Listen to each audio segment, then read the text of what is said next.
falar sobre o acontecimento do dia 1º de maio, em que o edifício Wilton Paes de Almeida, no centro de São Paulo, desabou na madrugada de terça-feira após ser consumido por um incêndio.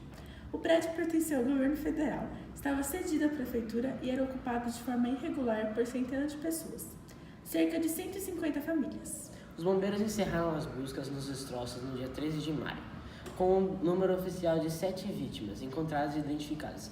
Um mês após o desabamento, 2 moradores permaneceram desaparecidos. Seguimos com a repórter Letícia para mais informações. É com você, Letícia. Oi, Henrico!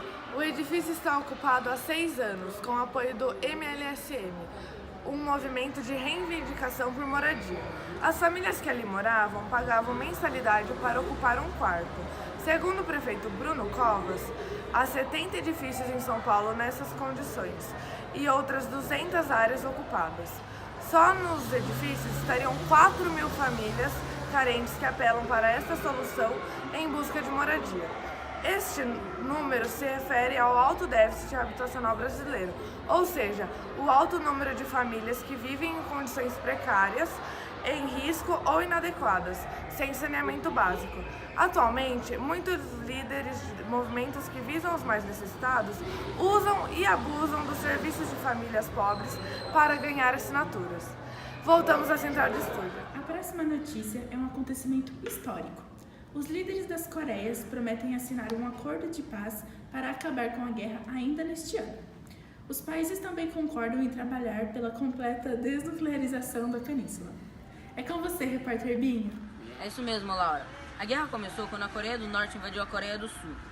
Os Estados Unidos vieram em guarda do Sul e a China a favor do Norte, com a União Soviética lhes dando apoio político e logístico.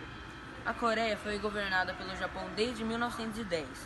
Em 1945, os soviéticos declararam guerra contra os japoneses. Os estadunidenses, por sua vez, a favor do capitalismo, invadiram o Sul. Após vários conflitos, a ONU exigiu cessar-fogo em 27 de julho de 1953 e foi assinado um armistício, suspendendo a guerra.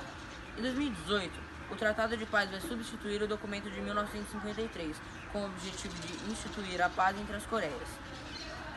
As duas Coreias permanecem divididas, sendo o Norte comunista, ditador e opressor, e o Sul capitalista, se destacando na economia mundial e participando dos tigres asiáticos. É isso mesmo, Binho. Essa guerra nunca teve um fim oficial, pois os conflitos geopolíticos continuaram.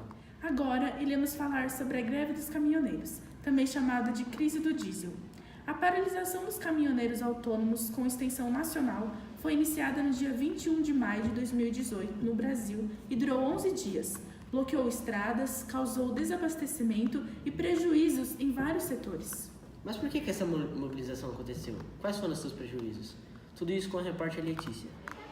Há pelo menos 6 causas para a paralisação. O governo está acomodado. A maioria do transporte de cargas do Brasil é feita por caminhões. As altas taxas de impostos em produtos de difícil negação, como energia, telecomunicações e combustível. A falta de infraestrutura, péssima qualidade das estradas brasileiras e o aumento da oferta de serviços de carga, que contribuem aos limites dos reajustes de fretes quando há aumento de custos. Com a greve, a rotina dos brasileiros foi afetada e houve grandes consequências para a economia, como um prejuízo de 3 bilhões de reais no setor de proteína de animal. Segundo a ABPA, 1 bilhão de aves e 20 milhões de suínos poderiam morrer se não recebessem alimentação adequada. Outras consequências foram a falta de combustíveis e alta nos preços, transporte público cancelado, cancelamento de voos, prateleiras vazias, alunos sem aulas, hospitais desabastecidos, falta de merenda nas escolas e até creches paralisadas. É com você, Henrique. Obrigado pelas informações, Letícia. Agora, para entender um pouco mais sobre os modais de transporte e por que os transportes de carga no Brasil são feitos em sua maioria pelo modal rodoviário, seguimos com o repórter Gabriele. Olá, Henrico. Esse é um assunto desconhecido por grande parte dos brasileiros. Portanto, vamos entender o que são modais de transporte e a importância que os caminhões têm para o Brasil. Os modais de transporte podem ser transportes ferroviários, rodoviários, hidroviários, dutoviários e aeroviários. Sendo assim, o modal rodoviário é o mais adequado para o transporte de mercadorias, seja na exportação ou na importação, e deslocamento de curtas e médias distâncias, além de ser bastante recomendado para o transporte de mercadorias de alto valor agregado ou perecível. Porém, esse modal perde muito sua competitividade para produtos agrícolas a granel, visto que seu valor é muito baixo, acabando por encarecer seu custo final. Já na Europa, o modal de transporte mais utilizado é o ferroviário, que é o mais barato e eficiente. Mas por que o Brasil investiu principalmente no rodoviário, ao invés de seguir o exemplo dos europeus? O repórter Lucas pode nos ajudar a entender. Olá, Lucas! Boa noite, Gabi. O país só teria a ganhar aumentando a malha ferroviária. Menos poluição, frete mais barato, menos acidentes. Porém, segundo especialistas do setor, há alguns fatores travando esse desenvolvimento. O principal deles é que falta continuidade nos projetos de planejamento e na construção de novas ferrovias, que são projetos de longo prazo, portanto, acabam sendo prejudicados pelas trocas de governo no Brasil e o abandono de projetos antigos. Outro ponto importante a se destacar é que o Brasil, durante o governo de JK, investiu principalmente em rodovias e quase nada em ferrovias, pois o processo de industrialização da época precisava de maior integração territorial, o que inclui uma rede de transportes articulada. JK trouxe para o Brasil a indústria automobilística. Assim, atualmente, mais de 60% do transporte brasileiro é rodoviário. Agora, confira um vídeo com a situação que se encontrava as principais rodovias do Brasil.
Após uma semana de greve, na tentativa de pôr fim à paralisação dos caminhoneiros que provocava o desabastecimento em várias partes do país, foram anunciadas medidas para a redução no valor do diesel. E no dia 28 de maio, Temer autorizou o uso das Forças Armadas para desbloquear as estradas. Porém, a maioria dos caminhoneiros não queriam ceder e a greve continuava. Após alguns reajustes do governo em prol dos protestantes, o movimento foi encerrado no dia 1º de junho e trouxe graves consequências, que ainda estão sendo enfrentadas. A próxima notícia é sobre os ataques na faixa de Gaza, em que Israel atacou 25 novas posições militares do Hamas na faixa de Gaza na madrugada de quarta-feira, no dia 30 de maio, e foi alvo de prédios lançados dessa região. Os bombardeios ocorreram apesar do anúncio de uma trégua pela Jihad Islâmica, que foi negada pelo governo israelense. O objetivo do ataque era uma base do grupo que controla o território, confirmaram fontes palestinas.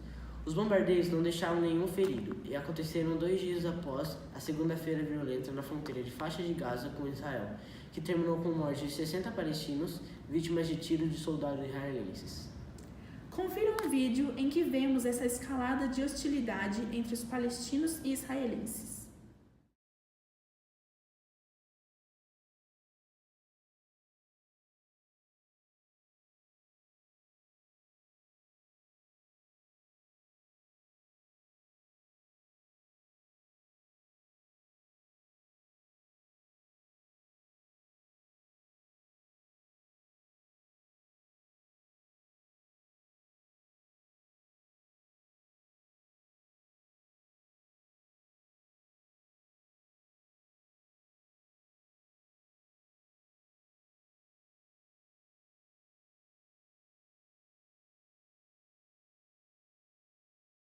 Mas afinal, o que é a faixa de Gaza? A repórter Gabi irá nos contar. A faixa de Gaza é um território localizado na Palestina, entre Israel e o Egito, ao longo do Mar Mediterrâneo. O território é conhecido por estar em constante conflito, uma vez que é reivindicado pela Autoridade Nacional Palestina como sua prioridade. Não é um país independente e sua posse é disputada através de conflitos armados pela Palestina e Israel. Há um grupo radical islâmico que controla essa região. A repórter Letícia irá nos contar que grupo é esse e quais os seus objetivos a serem atendidos para que cessem os disparos a Israel. Então, Gabi, essa organização terrorista palestina é o Hamas, que inclui uma entidade filantrópica, um partido político e um braço armado, as Brigadas Al-Qassam. Esse grupo de orientação sunita é o mais importante movimento terrorista fundamentalista islâmico de Palestina. O Hamas estabelece alguns objetivos específicos para que os disparos contra Israel não continuem. Esses propósitos se resumem em promover a luta armada contra Israel, realizar programas de bem-estar social, libertar os palestinos e a suspensão do bloqueio à faixa de Gaza. Seguimos para o repórter Lucas, que irá nos contar qual a relação de Israel com a faixa de Gaza e o Hamas. É com você, Lucas. Olá, Letícia. Bom, após o conflito entre Israel e Palestina, Israel ocupou a região na faixa de Gaza e mais alguns territórios palestinos. Já o Hamas visava a formação de um Estado independente palestino, que ocuparia os territórios da faixa de Gaza, até então sob domínio de Israel. Por isso, houve conflitos. Voltamos para os estúdios Bosco News com a próxima notícia. Como todos sabemos, está chegando as eleições e precisamos tomar cuidado com as fake news. Mas afinal, o que são? Como são espalhadas? Quais são seus objetivos? Como podem afetar as eleições? A seguir com a repórter Gabi. Laura, isso é um assunto muito complicado. Bom, as fake news são notícias falsas, mas que aparentam ser verdadeiras. Geralmente, são notícias chamativas com conteúdo curto e afirmações fortes. São um tipo de imprensa marrom que consiste na divulgação deliberada de desinformação, mentiras ou boatos. Elas são espalhadas via jornal impresso, televisão, rádio e principalmente online, nas mídias sociais, com o objetivo de convencer o usuário a replicar a publicação, mesmo que não tenha certeza de sua veracidade, para dar volume em compartilhamentos, curtidas e comentários, como forma de dar credibilidade. Estratégias são usadas para impulsionar uma notícia falsa, com o uso de robôs e perfis falsos. Esse tipo de notícia é escrito e publicado com a intenção de enganar, a fim de se obter ganhos financeiros ou políticos, muitas vezes com manchetes sensacionalistas, exageradas ou evidentemente falsas para chamar a atenção. As fake news influenciam nas eleições americanas e podem afetar também as eleições no Brasil. Para mais informações, seguiremos com a repórter Letícia. Exatamente, Henrico. Nas eleições americanas, especialistas apontaram as notícias falsas como peça fundamental para a vitória do presidente Donald Trump nas eleições de 2016. Pesquisas apontam que houve uma influência direta. Inclusive, 27% do eleitorado teriam acessado pelo menos uma fake news nas semanas que antecederam a eleição presidencial. Essa proporção representa cerca de 65 milhões de eleitores do país. Isso tudo preocupa o mundo todo. O Brasil passará pelas eleições em outubro e a tendência é que as notícias falsas ganhem destaque na disputa presidencial brasileira, podendo mudar o voto de um eleitor, causando um impacto negativo no debate político. O jornal de hoje fica por aqui. Aguarde mais notícias. Boa noite.